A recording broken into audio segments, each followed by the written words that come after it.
새창조의 가족 여러분들, 수요 예배에 기도에 오신 것을 주의 이름으로 환영합니다. 각 처소에서 각 가정에서 우리 마음을 모아서 주님을 찬양하겠습니다. 같이 기도하겠습니다. 아버지 하나님, 주일 지난 3일 동안 저희들 지켜주셔서 감사드립니다. 코로나의 광풍이 여전히 불고 있습니다. 저희들을 지켜주시옵소서. 움츠려든 우리의 마음이 이제 주님 은혜 가운데 풀려지게 하시고 이 땅 가운데도 주의 치유의 역사가 임하게 하여 주시옵소서. 이 시간 저희들이 드리는 찬양을 기뻐 받아주시고 하늘에 예비하신 은총으로 채워주옵소서. 예수 그리스도 이름으로 감사하며 간절히 기도하옵나이다. 아멘. 우리 찬양을 올려드리겠습니다. 찬송 446장입니다. 주 음성 외에는 찬송가 446장 같이 올려드리겠습니다.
찬양을 한 장 더 올려드리도록 하겠습니다. 459장입니다. 459장 누가 주를 따라 찬양 올려드리겠습니다.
주의 말씀을 같이 보겠습니다. 오늘 우리에게 허락하시는 주의 말씀 요한복음 20장 31절의 말씀입니다.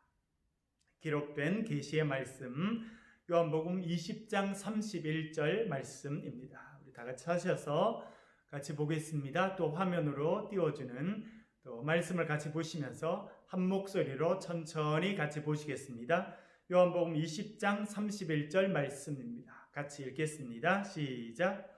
오직 이것을 기록함은 너희로 예수께서 하나님의 아들 그리스도이심을 믿게 하려 함이요 또 너희로 믿고 그 이름을 힘입어 생명을 얻게 하려 함이니라. 아멘. 여러분, 옆에 같이 예배 드리고 있는 우리 가족분들, 또 같이 예배하고 있는 분들 쳐다보시고 악수도 하면서 이렇게 인사하겠습니다. 예수님은 우리의 선한 목자이십니다. 인사하겠습니다. 예수님은 우리의 선한 목자이십니다. 감사합니다. 오늘 요한복음의 특징 두 번째 시간입니다. 지난번에 우리 요한복음 특징에 대해서 살펴보았습니다. 뭐가 생각나십니까? 첫 번째 저자는 사도 요한이라고 하는 것을 저희들이 살펴보았습니다. 사도 요한, 예수님의 사랑받던 제자였다라고 하는 것을 살펴보았습니다. 그리고는 사도 요한이 이끌었던 요한 공동체, 요한 교회에 대해서도 살펴보았습니다. 요한 공동체는 사도 요한을 중심으로 처음에는 유대 회당 가운데서 생겨났습니다. 그러나 나무에 달리신 예수님을 메시아로 하던 그들은 인정하지 않는 유대인들과 갈등을 경험하게 되었습니다. 갈등이 커지게 되고 결국은 요한 공동체는 그 유대 회당으로부터 쫓겨나게 됩니다. 그것을 출교라고 하였습니다. excommunication, aposynagogo스라고 하는 단어로 표현한다는 걸 말씀드렸습니다. 그렇게 출교된 다음에 그들이 회당에서 나오게 되고 자체적인 모임을 시작하였습니다. 그 모임을 통해서 요한의 독특한 신학들을 발전시켜 갔다는 것을 말씀드렸습니다. 그 신학에 대해서는 오늘 좀 더 자세히 말씀드리겠습니다. 그렇게 잘 공동체가 성장하였습니다. 그리고 학자들의 연구에 의하면 그 공동체를 통해서 요한복음이 만들어지고 요한 1서, 2서, 3서가 만들어지고 요한계시록까지 이루어지는 그런 결과가 있었다고 생각이 됩니다. 그렇게 사도 요한 중심으로 공동체가 아주 크게 또 힘있게 잘 쓰임받는 건강한 공동체가 되었습니다. 그러다가 또 시간이 되어서 사도 요한이 또 하늘나라로 가게 되고 그 이후에는 보혜사 성령님에 대한 강조가 커지게 되었다는 걸 말씀드렸습니다. 그래서 우리 보혜사 성령님에 대해서도 살펴보았습니다. 파라클레토스, 옆에서 우리를 위해서 소리쳐 주시는 대언자, 또 중보자, 변호해 주시는 분, 우리를 위로해 주시는 분, 우리의 스승이 되셔서 주의 말씀을 깨우쳐 주시고 알게 하시는 분, 우리와 함께 하시는 분, 파라클레토스, 보혜사 성령님에 대해서까지 살펴보았습니다. 오늘은 요한복음의 특징 두 번째 시간입니다. 요한복음의 가장 큰 특징 중에 하나는 예수님의 정체성을 분명하게 말해준다라고 하는 것입니다. 여러분, 마가복음을 공부하면서 제가 마가복음의 특징 중에 하나가 예수님의 정체성을 숨기는 것이라, 그래서 그것을 메시아 비밀 현상이라고 학자들이 부른다는 것을 말씀드렸습니다. 마가복음의 예수님은 예수님이 누구신지 계속 숨기셨습니다. 그러나 요한복음의 예수님은 예수님이 누구이신지 분명히 말씀하시는 분이십니다. 그리고 요한복음은 예수님의 정체성을 분명히 말해주고 있습니다. 그것이 큰 특징이고 요한의 중요한 신학적인 사상입니다. 왜 그렇게 하였겠습니까? 그 이유 중에 하나는 요한복음을 결국 생산해낸 이 요한 공동체가 쫓겨났기 때문입니다. 지난 시간에 말씀드린 것처럼 그들은 동료 유대인들과 함께 회당에서 신앙생활을 하였습니다. 그러나 예수 그리스도, 나무에 달리신 예수 그리스도를 메시아로 인정하고 믿는 요한 공동체와 그것을 인정하지 않는 다른 유대인들 사이에 갈등이 커지게 되었습니다. 그래서 결국은 엑스커뮤니케이션, 출교되게 되었습니다. 그러면서 공동체를 시작하였는데 이 쫓겨나는 경험은 그들에게 충격적인 경험 중에 하나였습니다. 여러분 그렇지 않습니까? 예수를 믿는다고 집에서 쫓겨나는 분들, 사실은 우리나라 초기에 그런 분들 참 많이 있었습니다. 최근까지도 그런 분들이 있었습니다. 예수를 믿으면 우리 가문에서 떠나라. 그래서 예수 믿는 거로 인해서 가문에서 떠나는 분들, 소위 말해서 족보에서 이름이 제거되는 그런 분들이 있었습니다. 가정에서 쫓겨나고 마을에서도 쫓겨나는 그런 분들이 있었습니다. 얼마나 힘든 시간이었겠습니까? 여러분, 요한 공동체도 같이 살아왔던 그 회당에서 쫓겨나게 됩니다. 그러면서 예수님은 도대체 누구이신지, 예수를 믿는 우리들은 도대체 누구인지 라고 하는 질문이 생기게 됩니다. 정체성에 관한 질문입니다. 그래서 요한은 그 정체성의 질문을 갖고 있는 그들에게 예수님의 정체성을 분명히 알려줍니다. 그래서 우리가 쫓겨나면서까지 목숨의 위기를 경험하면서까지 섬기는 그 예수님은 어떤 분이신지 구체적으로 알려주게 됩니다. 그러면서 요한의 독특한 신학 사상이 정립되어 가게 됩니다. 먼저 1장에서부터 계속적으로 예수님이 어떤 분이신지 나오게 됩니다. 1장은 예수님을 말씀이신 분, 로고스라고 말해주고 있습니다. 예수님의 정체성이 요한복음에 의하면 말씀이라는 것입니다. 로고스이신 분, 로고스는 헬라 말로 말씀이라는 뜻입니다. 요한복음 처음부터 그것을 말씀하지요. 1절부터 3절까지 여러분 한번 성경을 찾으시고 또 화면을 띄워드리고 할 테니까요. 여러분 한번 읽어보시겠습니다. 같이 읽겠습니다. 시작. 태초에 말씀이 계시니라. 이 말씀이 하나님과 함께 계셨으니 이 말씀은 곧 하나님이시니라. 그가 태초에 하나님과 함께 계셨고 만물이 그로 말미암아 지은 바 되었으니 지은 것이 하나도 그가 없이는 된 것이 없느니라. 아멘. 태초에 말씀이 계시니라. 헬라 말로는 엔아르케라고 이야기하는데요. 태초, 처음이라는 것입니다. 창세기도 태초에라고 시작하죠. 히브리 말로는 베레시트라고 하는 말로 시작하는데 그 창세기가 태초라고 하는 단어로 시작하는 것처럼 요한복음은 엔아르케, 태초의 시간에 라고 시작합니다. 그때 뭐가 있었느냐? 창세기에는 하나님이 계셨고 하나님께서 천지를 창조하셨다고 나옵니다. 요한복음에서 뭐라 그럽니까? 태초에 말씀이 계셨다는 것입니다. 로고스. 말씀이신 예수님께서 하나님과 함께 계셨고 곧 그 말씀이 하나님이시라 그렇게 선언해 주고 있습니다. 그리고 모든 만물이 이 말씀을 통해서 생겨났다 그렇게 증언해 주고 있습니다.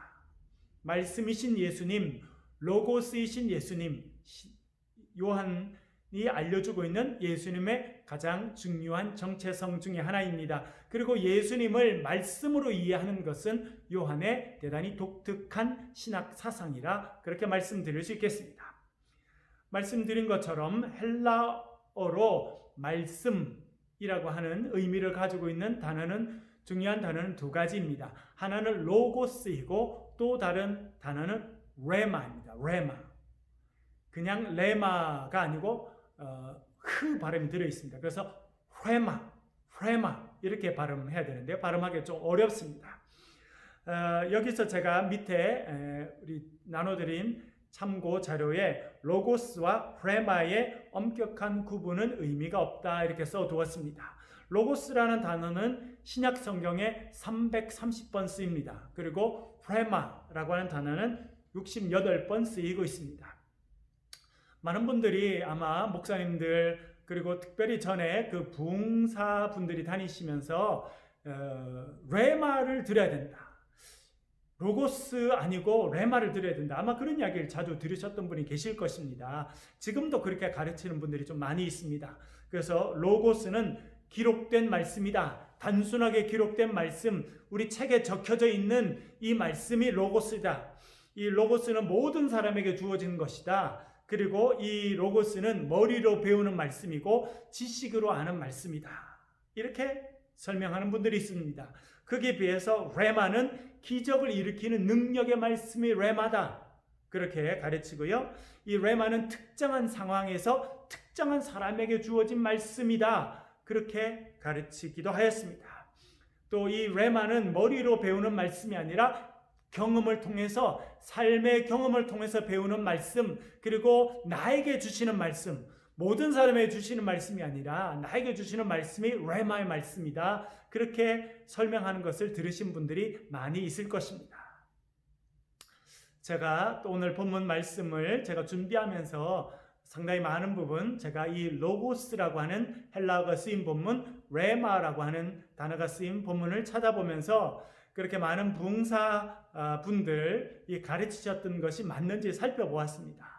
결론적으로 말씀드리면 그렇게 로고스는 적혀진 말씀이고 머리로 배우는 지식의 말씀이다 라고 하는 것과, 또 레마는 경험되는 말씀, 능력의 말씀, 특정한 상황에서 나에게 주시는 말씀으로 구분하는 것은 잘못한 것이다, 그렇게 말씀 들을 수 있겠습니다.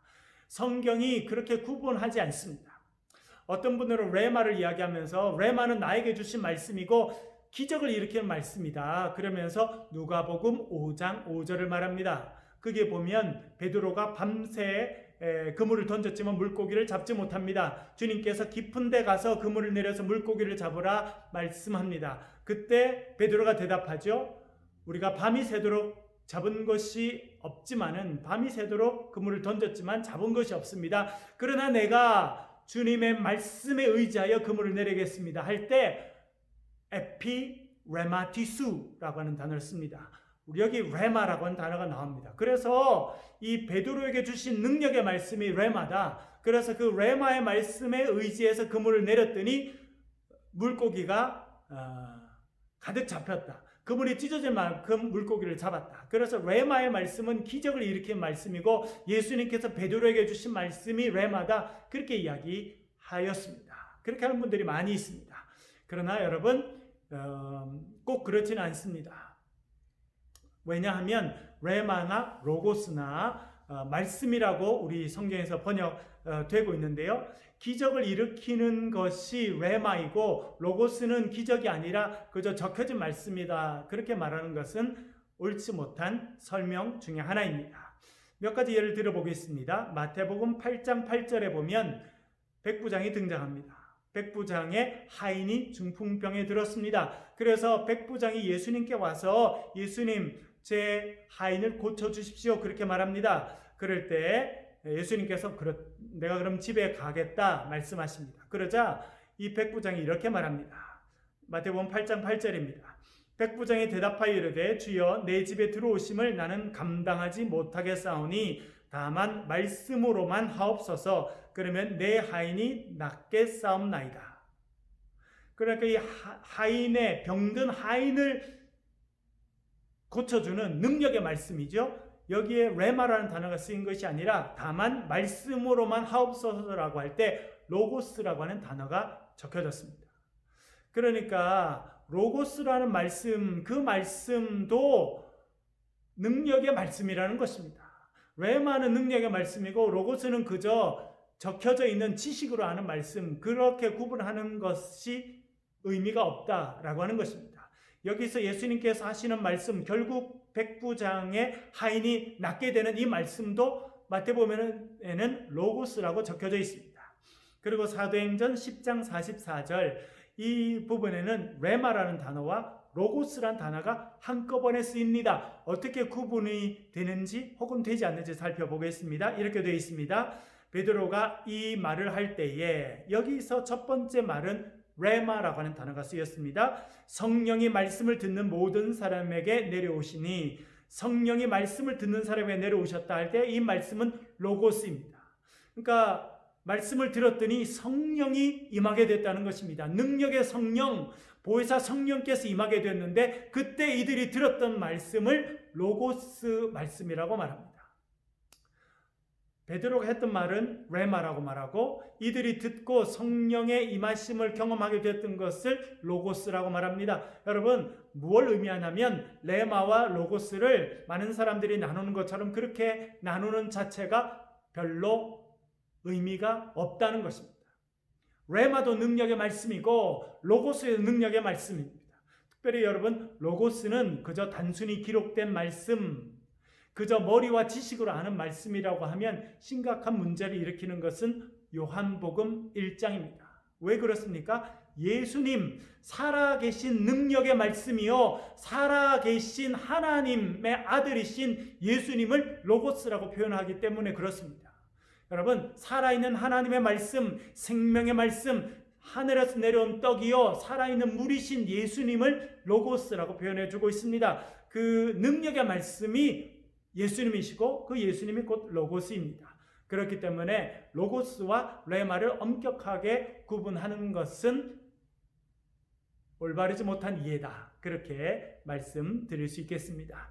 물론 레마를 이야기하면서 우리가 그저 지식이 아니라 정말 나에게 주신 말씀을 받아야 된다, 그런 의미로 많은 분들이 사용합니다. 그런 그렇게 강조하는 것에 대해서는 저도 동의가 되고 그렇게 말할 수 있죠. 그저 지식이 아니라 적어도 나에게 주신 생명의 말씀을 받아야 된다라고 하는 것을 강조하는 것은 저도 동의가 되고 또 성경도 그렇게 강조를 합니다만, 그것은 레마이고 로고스는 그저 지식으로 적혀져 있는 말씀이다 라고 하는 것은 올바르지 못한 성경 해석이다 하는 것을 다시 말씀드립니다. 다시 요한복음으로 가보겠습니다. 요한복음 4장에 가면 예수님을 생명의 물이라고 말합니다. 요한복음 4장 13절 14절 같이 한번 읽어보겠습니다. 시작. 예수께서 대답하여 이르시되 이 물을 마시는 자마다 다시 목마르려니와 내가 주는 물을 마시는 자는 영원히 목마르지 아니하리니 내가 주는 물은 그 속에서 영생하도록 솟아나는 샘물이 되리라. 아멘. 예수님께서 수가성에서 이 여인을 만나셨습니다. 물들어온 여인, 인생의 목마름이 있는 이 여인, 깊은 갈증을 해결할 수 없는 그 여인에게 뭐라 말씀하십니까? 이 물을 마시는 자마다 다시 목마르려니와 내가 주는 물을 마시는 자는 영원히 목마르지 아니하리니. 왜 그렇다는 것입니까? 내가 주는 물은 그 속에서 영생하도록 솟아나는 샘물이 되리라. 예수님 자신이 영원토록 솟아나는 생명의 물이다 말씀하십니다. 7장 37절 38절도 중요한 구절인데요. 같이 읽어보겠습니다. 시작. 명절 끝날 곧 큰 날에 예수께서 서서 외쳐 이르시되 누구든지 목마르거든 내게로 와서 마시라. 나를 믿는 자는 성경의 이름과 같이 그 배에서 생수의 강이 흘러나오리라 하시니. 아멘. 목마른 자는 누구든지 예수님께로 와서 마시라는 것입니다. 왜 그렇습니까? 예수님께서 생명의 샘물이시기 때문에 그렇다는 것입니다. 그래서 그 예수님을 마시게 되면, 그 영원한 생명이신 예수님을 마음에 모시게 되면 그 배에서 생수의 강이 흘러나게 될 것이다 말씀하십니다. 여러분, 생명의 물이신 예수님을 마시길 바랍니다. 그 예수님을 삶에 모셔드리길 바랍니다. 그 예수님을 초청하시길 바랍니다. 그 예수님을 삶에 모셔드리고 살아가시길 바랍니다. 그럴 때 우리의 인생에 있는 목마름이 해결되는 것입니다.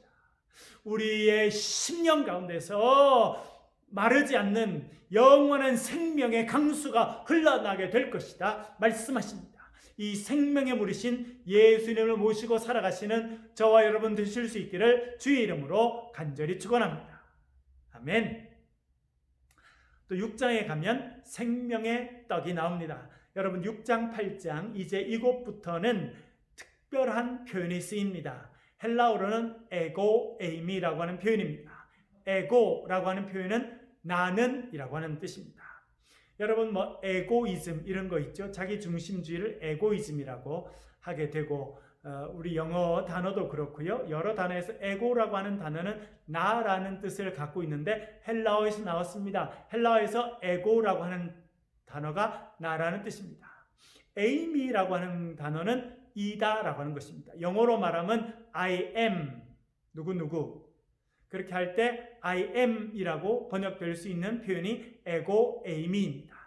그러니까 요한복음 6장에서는 대단히 특징적인 표현이 나오는데 예수님께서 에고 에이미 나는 누구누구이다 라고 예수님의 정체성을 대단히 분명하게 드러내시게 됩니다. 첫 번째 예수님께서 말씀하신 에고 에이미의 말씀은 6장 35절에 나옵니다. 같이 한번 읽어 보겠습니다. 읽겠습니다. 시작. 예수께서 이르시되 나는 생명의 떡이니 내게 오는 자는 결코 줄이지 아니할 터이요 나를 믿는 자는 영원히 목마르지 아니하리라. 아멘.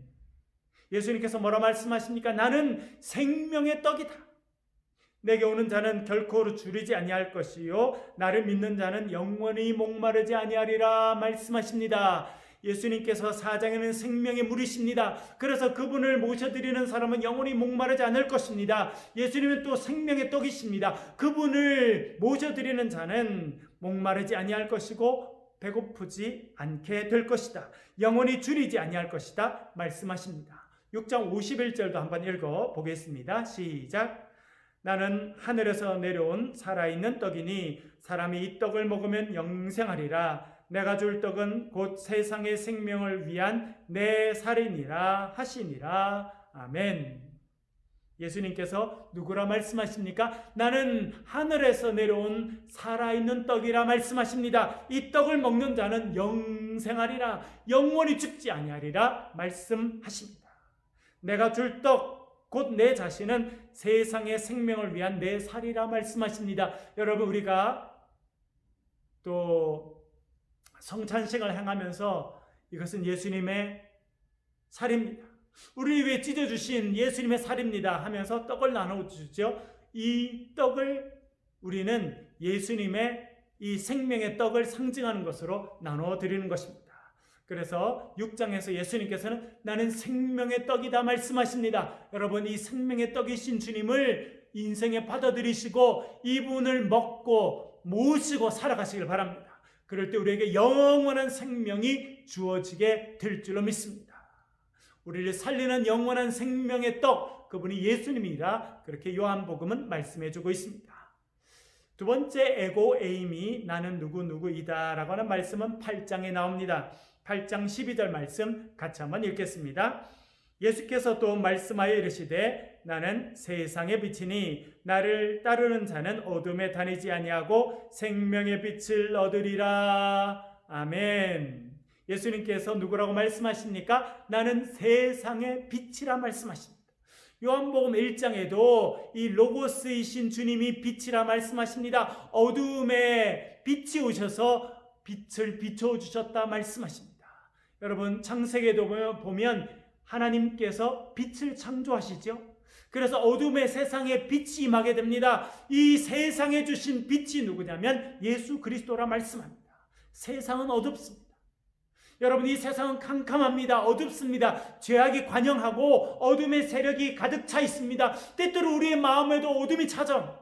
세상에 근심이 찾아오고 어둠이 찾아오고 코로나 사태로 인해서 마음이 낙심이 되고 절망이 되고 세상의 문제로 인해서 우리가 답답해집니다. 지난 주일날 살펴본 것처럼 때때로 베드로가 물 위를 걷지만 세상의 풍파를 보고 물에 빠져나갑니다. 그 무엇이냐면 우리가 다시 어둠에 갇히게 된다는 것입니다. 어둠이 우리의 삶에 찾아온다는 것입니다. 근심의 먹구름이 우리의 삶에 덮이게 된다는 것입니다. 그러나 걱정할 필요가 없습니다. 왜냐하면 예수님께서 생명의 빛이시기 때문에 그렇습니다. 세상의 빛이는 빛이시기 때문에 그렇습니다. 우리가 그 빛이신 주님을 마음에 모시고 살아갈 때 우리의 마음에 있는 어둠은 물러가게 될 줄로 믿습니다. 우리의 가정에 있는 어둠이 물러가게 될 것입니다. 우리 사회에 있는 모든 어둠이 물러가게 될 것입니다. 어둠의 권세가 사라지게 될 것입니다. 여러분, 세상의 빛이고 생명의 빛이신 주님을 오늘도 맞아들이시길 바랍니다. 우리 마음을 활짝 여시고 주님, 내 마음에 오시옵소서. 내 마음에 비춰주옵소서. 어둠을 물리쳐 주시옵소서. 우리의 가정에 생명의 빛, 능력의 빛을 비춰 주시옵소서 고백하시길 간절히 바랍니다. 그렇게 믿음으로 나아갈 때 주님께서 우리의 마음에 생명의 빛을 비춰 주실 것입니다. 우리의 가정에, 우리의 사회 가운데, 이 땅 가운데 생명의 빛을 비추어 주실 줄로 믿습니다. 주님께서 말씀하십니다. 나는 세상의 빛이라. 나를 따르는 자는 어둠에 다니지 아니하고 생명의 빛을 얻으리라 말씀하셨습니다. 생명의 빛을 얻으시는 생명의 사람들, 빛된 주의 백성들이 되시길 간절히 바랍니다. 10장에서는 예수님께서 내가 양의 문이다 말씀하십니다. 10장 7절 말씀 같이 보겠습니다. 시작. 그러므로 예수께서 다시 이르시되 내가 진실로 진실로 너에게 말하노니 나는 양의 문이라. 아멘. 양의 문이라는 것. 여러분 집에 출입문이 있으시죠? 우리 예배당에도 출입문이 있습니다. 예배당에 어떻게 들어올 수 있습니까? 문을 열고 들어오게 되어 있습니다. 어떻게 나가게 됩니까? 문을 열고 나가게 됩니다. 집에도 대문이 있습니다. 대문을 열어야 들어갈 수 있습니다. 여러분, 예수님은 양의 문이라는 것입니다. 우리가 양입니다. 우리가 들어갈 때, 나올 때 문을 이용해야 됩니다. 문을 열고 들어가야 되고 문의 도움을 받아야 됩니다. 예수님께서 양의 문이라 말씀하십니다. 너희들이 나의 문인 나를 통해서 꼴을 얻게 될 것이다. 그렇게 말씀하십니다. 문이라고 하는 것은 주님께서 우리가 천국문으로 들어가는 그 문을 이야기하는 것이고, 꼴을 얻기 위해서 들어가는 문을 이야기하는 것입니다. 우리의 생명의 양식을 얻기 위해서 우리가 문이신 주님을 통과해야 된다. 그렇게 말하고 있습니다. 그것이 양의 문이라는 뜻입니다. 또 10장에서는 선한 목자라 그렇게 말씀합니다. 10장 11절 말씀 같이 읽겠습니다. 시작. 나는 선한 목자라. 선한 목자는 양들을 위하여 목숨을 버리거니와 라고 말씀하십니다. 선한 목자이신 주님, 양들을 위해서 목숨을 내어놓는 선한 목자이신 주님이심을 말씀하십니다. 우리 주님 선한 목자가 되어주셨습니다. 그래서 우리를 위해서 십자가에 달리셔서 목숨을 내어놓으셨습니다. 그 목숨을 내어놓으시고 저와 여러분들, 죄 있는 우리들을 불러주셨습니다. 우리를 주님의 백성 삼아주셨습니다. 우리를 위해서 목숨을 버리신 선한 목자이신 주님, 요한복음 10장에서 말씀하고 있습니다. 요한복음 11장의 에고 에이미의 말씀은 부활이요 생명이신 주님이라고 하는 것입니다. 11장 25절 26절 화면을 보면서 다시 한번 크게 읽겠습니다. 시작. 예수께서 이르시되 나는 부활이요 생명이니 나를 믿는 자는 죽어도 살겠고 무릇 살아서 나를 믿는 자는 영원히 죽지 아니하리니 이것을 내가 믿느냐. 아멘. 주님께서 마르다에게 말씀하십니다. 죽은 오빠를 바라보며 안타까운 마음으로 이야기하는 마르다를 향해 주님께서 말씀하십니다. 나는 부활이요 생명이다 말씀하십니다. 나를 믿는 자는 죽어도 살겠고 무릇 살아서 나를 믿는 자는 영원히 죽지 아니할 것이다 말씀하십니다. 여러분, 얼마나 위대한 고백입니까? 예수를 믿는 자는 죽어도 살아난다는 것입니다. 나사로 살아나게 됩니다. 새로운 생명을 얻었습니다. 그리고 살아서 믿는 자는 영원히 죽지 아니할 것이다 말씀하십니다. 그것은 시천지에서 말하는 것처럼 우리의 육체가 영생한다는 것을 말하는 것은 아닙니다. 그것은 성경을 완전히 오해한 것입니다. 믿는 자는 영원히 죽지 아니한다는 것은 무엇이냐면 우리가 영원한 생명을 얻었다는 것입니다. 하나님의 구원의 생명, 영원한 생명을 이 땅에서부터 누리고 살고 있고 그 생명은 우리가 천국에까지 영원히 이어질 것이다 라고 하는 것을 말씀하고 있습니다. 그것이 본문의 의미인 것입니다. 예수님은 부활이고 생명이십니다. 여러분, 부활이시고 생명이신 주님을 모시고 살면서 이 땅 가운데서 생명을 누리고 살 권리가 우리에게 주어져 있습니다. 또한 부활이시다 말씀하십니다. 여러분, 지난 주일날 살펴보았지만 베드로 믿음을 가지고 예수님을 향해 나아갔습니다. 물 위를 걷는 기적을 체험했습니다. 그러나 예수님이 아니라 바람을 쳐다보자 빠지게 됩니다. 죽음을 경험하게 된 것이죠. 죽음의 바다에 빠지게 되었습니다. 그러나 예수님께서 즉시 손을 내밀어서 그를 건져주셨습니다. 어떻게 보면 그는 죽음을 경험했다가 다시 부활을 경험한 것이나 마찬가지입니다.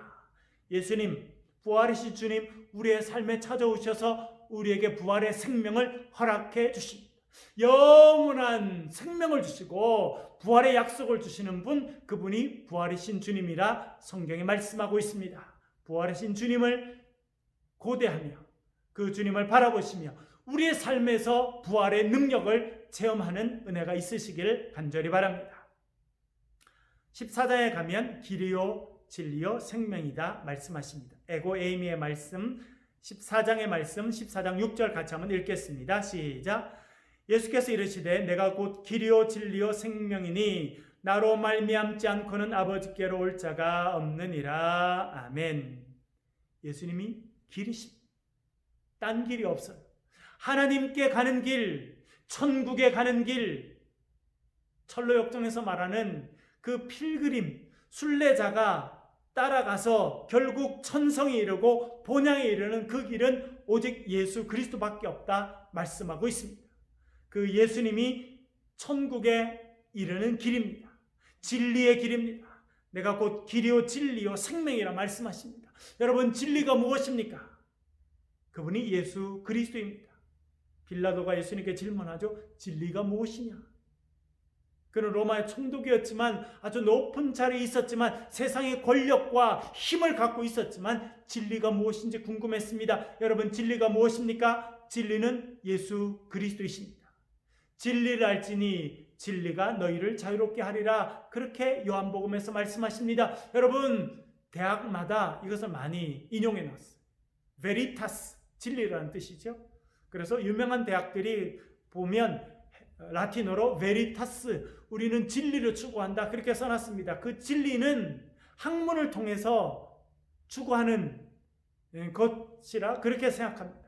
여러분, 그것도 일정 부분은 맞습니다. 세상에 돌아가는 여러 가지 법칙들을 학문을 통해서 깨닫게 됩니다. 알게 됩니다. 그래서 공부를 하게 되는 것이죠. 그러나 결국 인생의 진리, 이 세상의 진리는 예수 그리스도이십니다. 그래서 우리가 그 많은 공부를 하지 않는다 할지라도 예수 그리스도를 인격적으로 만나게 되고 예수 그리스도를 모셔드리게 되고 예수 그리스도와 동행하게 되면 우리는 진리를 알게 되고 진리의 삶을 살게 되는 것입니다. 진리가 너희를 자유롭게 하리라 말씀하실 때 우리는 예수 그리스도 안에서 참 자유를 얻게 되는 것입니다. 내가 곧 길이요 진리요 생명이다 말씀하셨습니다. 길이요 진리요 생명이신 주님을 모시고 살아갈 때 우리는 진리의 길을 걷게 될 것이고 천국에 이르는 길을 걷게 될 것이고 생명의 풍성함을 누리며 살게 될 줄로 믿습니다. 15장의 에고에이미 말씀, 마지막 말씀입니다. 이렇게 말씀합니다. 15장 5절을 같이 한번 읽겠습니다. 15장 5절 같이 읽겠습니다. 시작. 나는 포도나무요 너희는 가지라. 그가 내 안에 내가 그 안에 거하면 사람이 열매를 많이 맺나니 나를 떠나서는 너희가 아무것도 할 수 없음이라. 아멘. 이스라엘 백성들에게 가장 중요한 나무가 몇 가지 있었습니다. 포도나무였습니다. 감람나무였습니다. 왜냐하면 그게 나오는 그런 열매가 소중했습니다. 포도주를 만들 수 있는 재료가 포도였습니다. 이 포도라고 하는 것은 이스라엘 백성들의 풍성한 삶을 이야기했습니다. 하나님께 주신 은혜를 말하는 것이 포도나무입니다. 그리고 감람나무가 중요했습니다. 감람나무 자체가 중요한 기보다는 그 감람류가 중요했습니다. 여러분, 올리브 오일, 여러분 전 세계에서 얼마나 많이 씁니까? 사실 우리도 한동안은 식용유를 쓰다가 이제 많은 분들이 올리브 오일로 바꿉니다. 올리브 오일이 얼마나 좋은지 모릅니다. 지난주에 말씀드렸던 우리 교회 로고도 올리브 가지 그리고 올리브 열매를 또 모티브로 해서 그렇게 만들었습니다. 여러분, 그렇게 또 감람류가 중요한데 오늘 본문에서는 예수님께서는 참 포도나무라 그렇게 말씀하십니다. 그러면서 뭐라 말씀하시냐면 나는 포도나무요 너희는 가지라. 그가 내 안에 내가 그 안에 거하면 사람이 열매를 많이 맺나니 나를 떠나서는 너희가 아무것도 할 수 없음이라 말씀합니다. 여러분, 우리가 능력이 부족합니다. 지식도 부족합니다. 그런데 열매 맺을 수 있는 길이 있습니다. 그것이 무엇입니까? 예수님 안에 거한다는 거예요. 포도나무 가지가 그 줄기에 붙어 있기만 하면 열매를 맺게 됩니다. 포도나무에 붙어 있기만 하면 포도 열매를 맺는다는 것입니다. 우리가 그리스도 안에 있게 되면, 우리가 믿음으로 주님 안에 살게 되면 우리의 능력이 아니라 주님의 능력으로 우리의 삶에 풍성한 열매가 맺힐 것이다 말씀합니다. 참 포도나무 되신 주님께 붙어 살아감으로 풍성한 열매를 맺으시는 저와 여러분 되시길 간절히 바랍니다. 이렇게 요한복음은 예수님의 정체성에 대해서 분명히 말씀해 주시는 아주 특징적인 모습을 갖고 있습니다. 두 번째 특징은 표적을 강조합니다. 여러분, 요한복음 2장에 보면 예수님께서 포도주를 만드십니다. 뭘로 포도주를 만드십니까? 물을, 그냥 우리가 먹는 맹물, 그 생수를 포도주로 만드시는 이적을 나타내는데, 그때 이렇게 말합니다. 2장 11절 말씀 같이 읽어보겠습니다. 예수께서 이 첫 표적을 갈릴리 가나에서 행하여 그의 영광을 나타내심에 제자들이 그를 믿으니라. 중요한 단어가 나옵니다. 표적이라는 것입니다. 예수님께서 물로 포도주를 만드신 것이 표적이라는 것입니다. 그것을 통해서 영광을 드러내셨다 말씀하십니다. 이 표적은 대단히 중요합니다. 왜냐하면 이 표적은 예수님이 누구신지를 알려주는 모습이기 때문에 그렇습니다. 영어로는 사인이라고 합니다. 여러분, 교통 표지판도 사인이라고 하죠. 그렇게 눈에 보이는 어떤 것을 표적, 사인이라고 말합니다. 이 요한복음에서는 예수님께서 표적을 여러 번 행하시게 됩니다. 왜냐하면 예수님께서 이 땅에 오신 하나님의 아들이심을 보여주는 방식이 표적을 행하시는 것이었습니다. 그래서 이 표적을 행하여 그의 영광을 나타내셨다 말합니다. 예수님의 영광을 나타내시는 방식이 표적을 보여주시는 것이었습니다. 그리고 제자들이 그를 믿으니라 라고 말합니다. 믿으니라. 제자들 믿음이 없습니다. 그런데 뭘 보고 믿음이 생기냐면 그들이 예수님께서 행하시는 표적을 보고 와, 저분은 하나님의 아들이시구나, 저분이 메시아구나 하는 것을 믿게 된다라고 하는 의미입니다. 표적은 두 가지 역할을 합니다. 예수님이 누구이신지를 보여주시고 그 표적을 본 사람들이 믿음을 갖게 하는 역할을 표적이 하게 됩니다. 이 표적에 대한 강조가 요한복음의 특징입니다. 세 번째, 성육신을 강조합니다. 요한복음 1장 14절, 너무나 중요하고 유명한 구절이죠. 성육신 사상, 성육신 신앙이 가장 중요하게 표현되어 있는 본문입니다. 1장 14절 같이 한번 읽겠습니다. 시작. 말씀이 육신이 되어 우리 가운데 거하심에 우리가 그의 영광을 보니 아버지의 독생자의 영광이요 은혜와 진리가 충만하더라. 아멘. 말씀, 로고스, 말씀이신 주님께서 육신을 입으셨다는 것입니다. 영원한 그분이 시간 안으로 들어오셨다는 것입니다. 무한대이신 분이 3차원 안으로 들어오셨다는 것입니다. 죄 없으신 그분이 인간, 죄된 인간의 몸을 입고 이 땅에 오셔서 우리를 구원해 주셨다고 하는 성육신 신학이 가장 분명하게 표현되어 있는 것이 요한복음입니다. 여러분, 요한의 별명이 있었죠. 요한복음의 별명 뭐였습니까? 독수리복음입니다. 여러분, 독수리를 보셨습니까? 저도 시골에 살면서 매도 보았지만 가끔 더 등치가 큰 독수리도 볼 때가 있었습니다. 독수리는 하늘을 쫙 날다가 이 땅에 탁 내려옵니다. 그리고 다시 하늘로 올라갑니다. 이렇게 하늘에 계시다가 이 땅에 내려오셨고 다시 승천하시는 분, 그분이 요한복음의 예수님이십니다.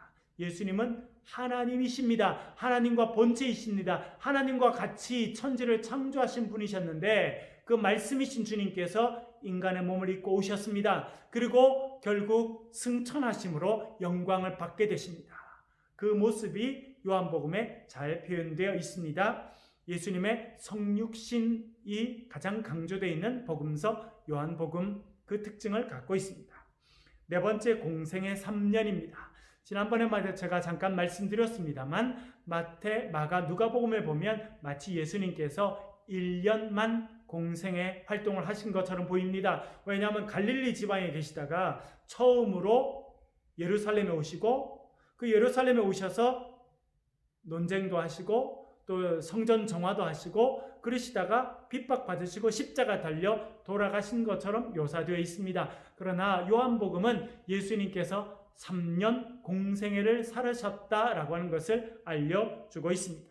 왜냐하면 유월절이라고 하는 명절, 1년에 한 번 있는 명절이 3번 이상 언급되고 있는 것은 요한복음이기 때문에 그렇습니다. 그리고 그 유월절에 예수님께서 성전에 올라가셨다는 표현이 나옵니다.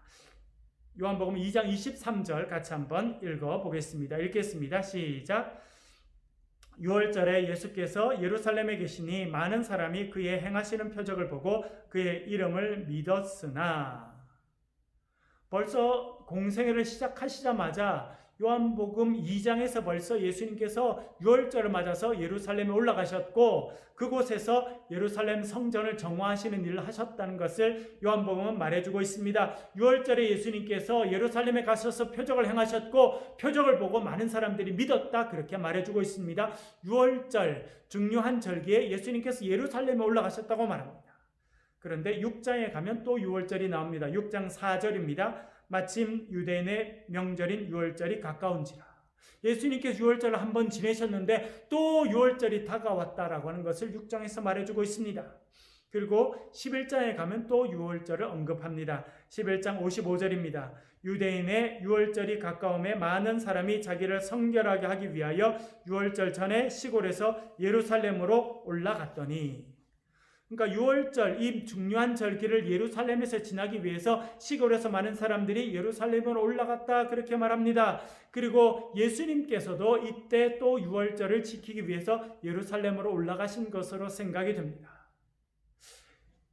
13장 1절에도 보면 또 유월절이 언급됩니다. 이렇게 말합니다. 유월절 전에 예수께서 자기가 세상을 떠나 아버지께로 올라가실 때가 이런 줄 아시고 세상에 있는 자기 사람들을 사랑하시되 끝까지 사랑하시니라 언급합니다. 예수님께서 유월절 전에 이제 예수님의 하나님의 백성들을 사랑하셨다, 그렇게 말씀하십니다. 그리고 요한복음에 보면 예수님께서는 유월절 어린 양을 잡을 때 구약에 나타났던 출애굽 때에 희생되었던 어린 양처럼 예수님께서 희생되신다고 하는 것을 보여주고 있습니다.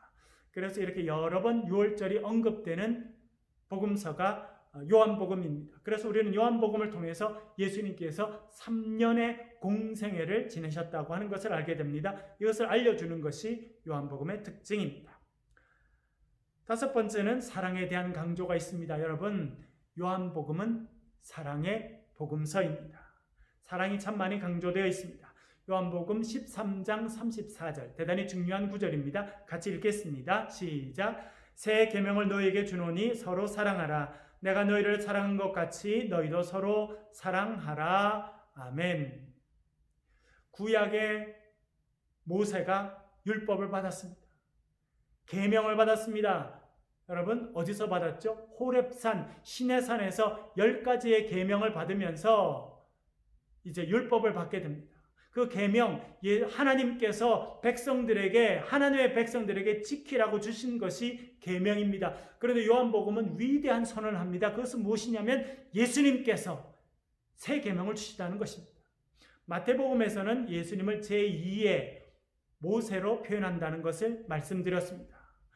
요한복음에서는 예수님께서 내가 새 계명을 너에게 준다 말씀하십니다. 이제 하나님의 나라가 이 땅 가운데 임하게 되었고 하나님 나라를 살아갈 백성들에게 내가 새 계명을 준다 말씀하십니다. 그 계명이 무엇입니까? 사랑의 계명입니다. 새 계명을 너에게 주노니 서로 사랑하라.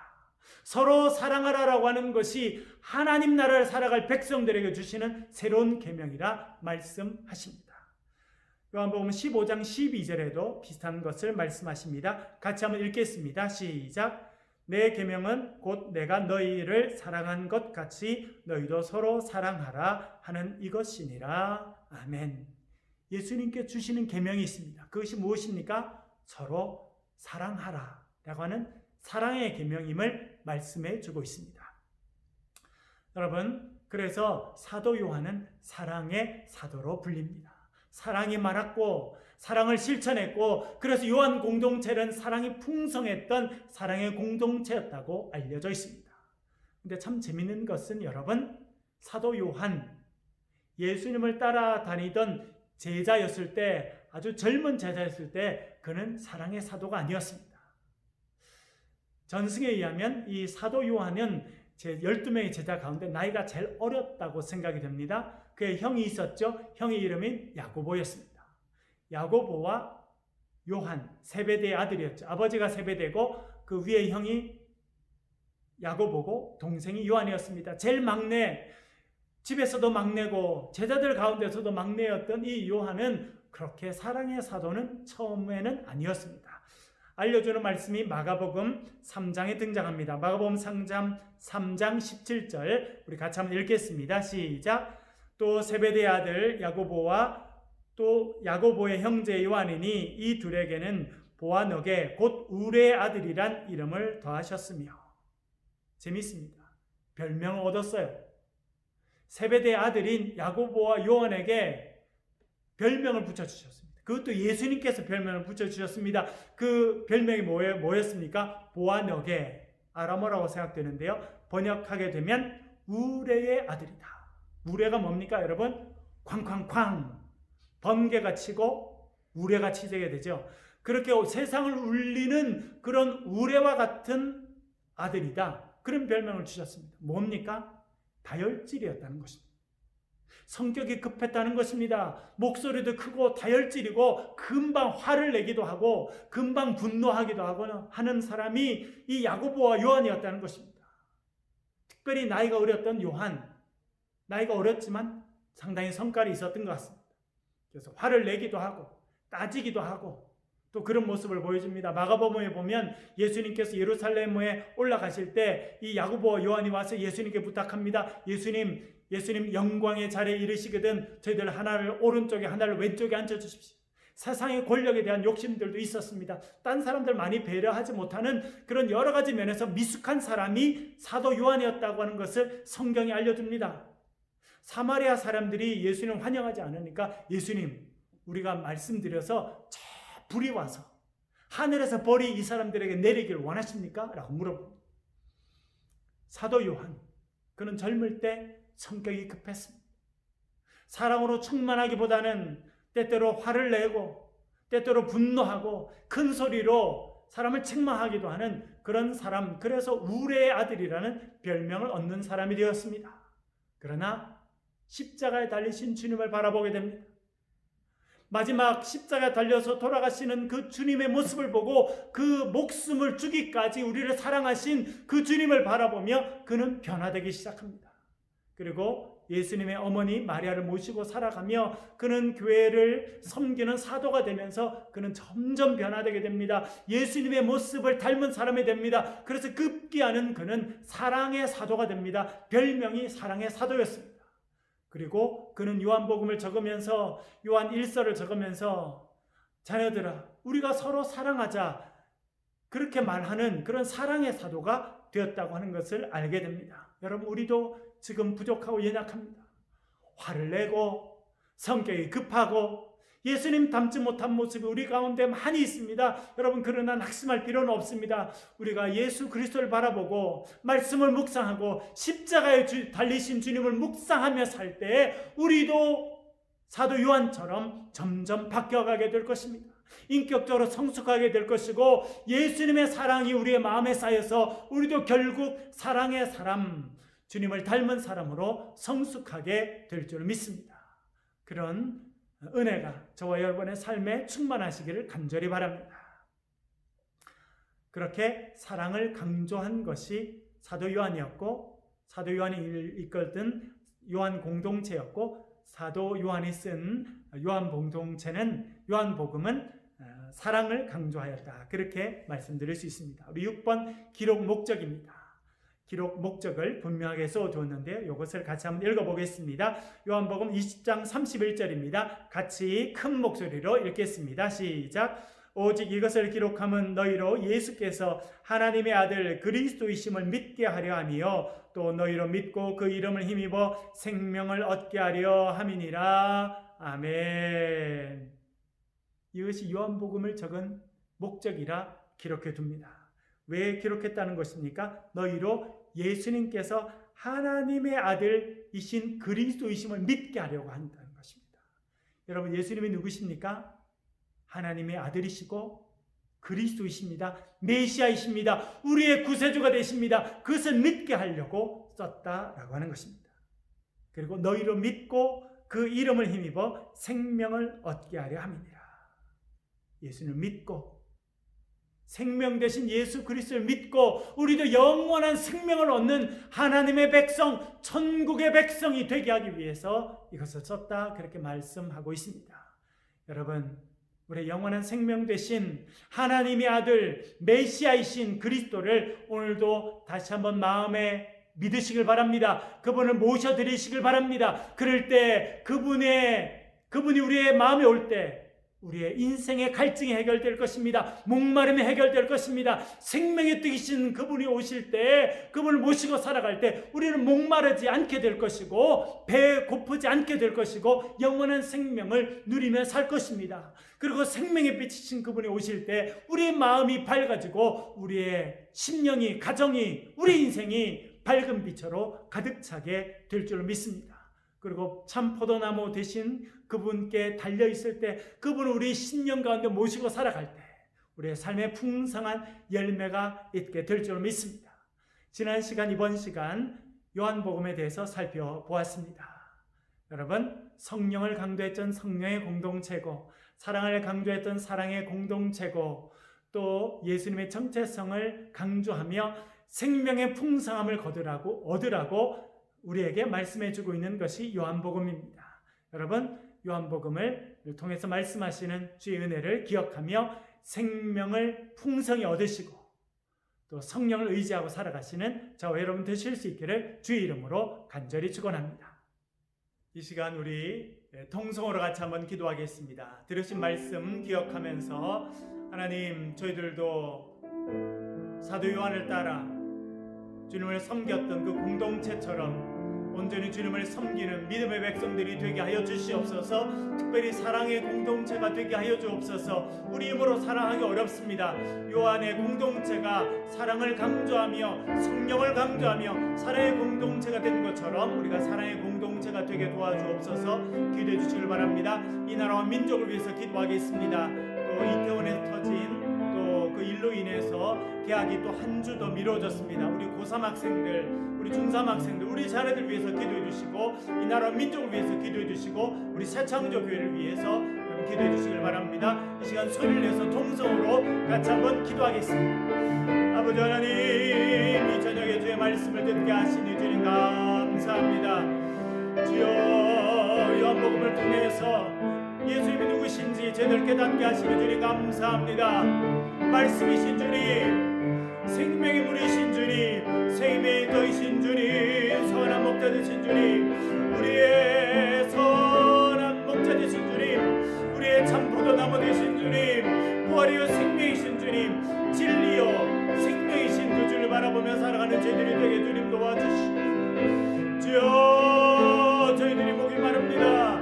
오셔서 생수를 허락하여 주시길 주님이여 간절히 빌곤합니다.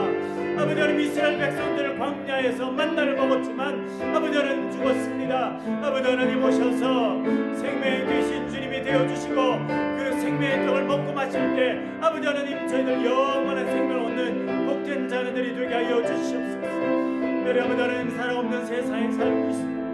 아버지 하나님, 우리의 마음도 메말라서 아버지 하나님, 사랑이 없는 세상 가운데 아버지 하나님 저희들 속에 살고 있습니다. 주여, 우리를 죽기까지 사랑하신 그 주님의 사랑을 부어주셔서 저희들도 사랑하는 사람이 되게 하여 주옵소서. 주여, 사랑의 공동체로 우리 새창조교회가 만들어갈 수 있도록 도와주옵시기를 주님이여 간절히 빌곤합니다.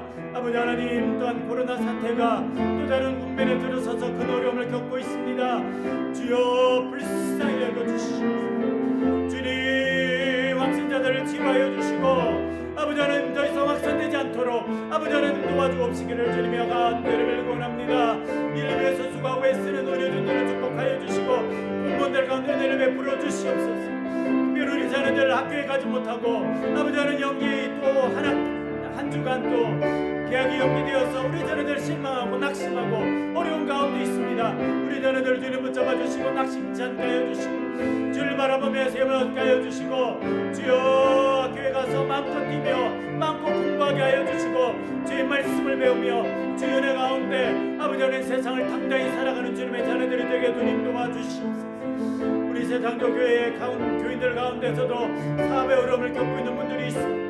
직장의 어려움으로 고민하는 분들이 있습니다. 주여, 육체의 어려움으로 고민하는 분들도 있사오니 주여 도와주시오. 찾아가 주옵소서. 만져주시옵소서. 회복의 역사를 주님 허락하여 주시옵소서.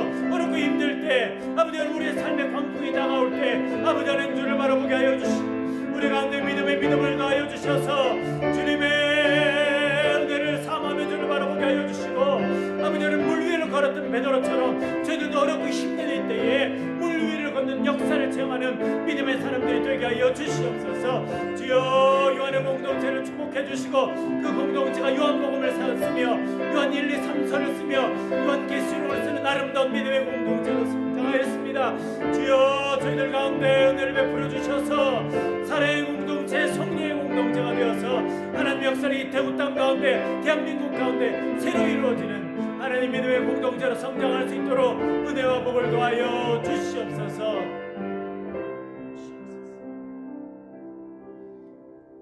아버지 하나님, 오늘 또 요한 복음을 배우며 요한 공동체에 대해서 배우게 하시니 감사합니다. 특별히 아버지 하나님, 요한복음이 전해준 예수님의 정체성을 제대로 배우게 하시니 감사합니다. 생명의 말씀이시여, 하늘에서 내려오신 생명의 물이시여, 생명의 떡이신 주님 오셔서 저희들의 목마름을 해결하여 주시옵소서. 매일 새끼를 먹지만 채울 수 없는 갈급함을 가지고 있습니다. 주님 말씀으로 채워주시옵소서. 영의 양식으로 채워주시옵소서. 우리도 이 세상 가운데 빛으로 오신 주님을 따라 빛된 삶을 살아갈 수 있도록 도와주시옵소서. 참 포도나무 대신 그 주님 앞에 붙어있으므로 우리의 삶에 풍성한 열매가 열려지는 아름다운 삶을 살아갈 수 있도록 도와주옵소서. 특별히 요한복음 공동체, 사랑의 공동체였습니다. 저희들에게도 사랑을 부어주시옵소서. 믿음을 부어주시옵소서. 성령으로 하나 되는 공동체가 되게 하여 주시옵소서. 주님, 대한민국을 불쌍히 여겨주옵소서. 코로나 사태가 또 다른 국면으로 접어들게 되었습니다. 아버지 하나님, 이 땅을 치료하여 주시고 병든 자들을 치료하여 주시고 아버지 하나님, 이 땅이 회복되어지고 새로워지고 문화가 새로워지고 우리의 생각이 새로워지는 놀라운 시간이 되게 도와주시옵소서. 특별히 우리 자녀들 불쌍히 여겨주옵소서. 계약이 또 한 주간 미뤄졌습니다. 아이들이 낙심하고 아이들이 어찌해야 될지 알지 못합니다. 주여, 우리 자녀들 붙잡아 주시고 주님의 말씀으로 양육되게 하시고 아버지 하나님 주신 꿈과 비전을 이 어려울 때 가지는 믿음의 자녀들로 성장케 도와주시옵소서. 주님, 우리 교인들 가운데 사랑하는 이를 먼저 주님 품에 보내드리고 아파하는 분들도 있습니다. 사업의 큰 어려움을 경험하고 어찌할 바를 알지 못해서 기도하는 분들도 있습니다. 주여, 위로하여 주시고 주님 치료하여 주시고 주님 회복의 역사를 허락해 주셔서 어렵고 힘들 때 주를 바라보게 도와주옵소서. 물 위를 걸었던 베드로처럼 우리도 주님 이뤄주시는 새로운 역사의 새로운 기적의 주인공이 되는 은혜의 시간이 되게 도와주시옵소서. 성령님, 우리를 새롭게 하여 주시고 우리를 주님께서 기뻐하시는 믿음의 공동체, 사랑의 공동체, 성령의 공동체로 변화시켜 주시옵소서. 예수 그리스도의 이름으로 간절히 기도하옵나이다. 아멘. 광고 말씀을 드리겠습니다. 지난 주일날 저희들이 신청을 받아서 대면 예배를 시작하였습니다. 1부 9시 30분, 2부 11시 30분 예배를 드렸습니다. 우리 또 발열 체크도 하고 또 간격을 떼고 번호표를 나눠드리고 그 번호에 따라 앉도록 안내해 드렸는데 많은 분들이 참 질서 있게 잘 이렇게 협조해 주셔서 감사드립니다. 섬겨주신 분들 감사드리고 또 그렇게 감격적으로 또 예배 참여해 주신 분들 감사드립니다. 이번 주일도 온라인, 오프라인 같이 그렇게 예배를 드리겠습니다. 예배당 오셔서 예배 드리셔도 좋고 또 온라인으로 예배 참여해 주셔도 감사하겠습니다. 수요 예배는 지금 하는 것처럼 당분간 온라인으로 진행하도록 하겠습니다. 신약 통독 매일 2장씩 성경을 읽고 있습니다. 이제는 고린도 후서를 읽고 있습니다. 또 복음 노트를 기록해 주시는 분들 감사드립니다. 그 복음 노트를 통해서 하나님의 음성을 듣는 그런 시간들 꼭 가지시길 부탁드립니다. 이번 금요일 10시 우리 어르신들 위한 실버스쿨 개강 예배를 드리려고 합니다. 여러분들 오셔서 또 말씀도 나누시고 또 은혜도 나누시면 좋겠습니다. 아직 좀 조심스러운 부분이 있습니다만 저희들이 위생과 모든 부분 잘 관리해서 은혜의 시간이 되도록 준비하겠습니다. 남성분들, 여성분들 또 70세 이상 되신 분들은 참여하실 수 있습니다. 이번 금요일 10시에 개강 예배로 드리도록 그렇게 하겠습니다. 여러분 코로나 사태의 종결 위해서 기도 더 간절히 부탁드립니다. 우리 자녀들이 사실 오늘 수요일부터 고3들이 개학해야 됐었는데 일주일 연기가 되었습니다. 특별히 우리 대학을 준비하는 고3 학생들 참 어려운 가운데 있습니다. 여러분 우리 자녀들 위해서 기도해 주시고 우리 모든 자녀들이 학교에 가서 기쁘게 공부하고 꿈을 키울 수 있도록 여러분 기도해 주시길 부탁드립니다. 어려울 때 특별히 말씀을 보고 기도하는 또 가정으로 세워지도록 여러분 믿음의 본을 보여주시길 부탁드립니다. 이 시간 주님께서 가르치신 기도를 드림으로 수요 기도회를 마치도록 하겠습니다. 주님 가르치신 기도 함께 드리겠습니다. 하늘에 계신 우리 아버지, 아버지의 이름을 거룩하게 하시며 아버지의 나라가 오게 하시며 아버지의 뜻이 하늘에서와 같이 땅에서도 이루어지게 하소서. 오늘 우리에게 일용할 양식을 주시고 우리가 우리에게 잘못한 사람을 용서하여 준 것 같이 우리 죄를 용서하여 주시고 우리를 시험에 빠지지 않게 하시고 악에서 구하소서. 나라와 권능과 영광이 영원히 아버지의 것입니다. 아멘.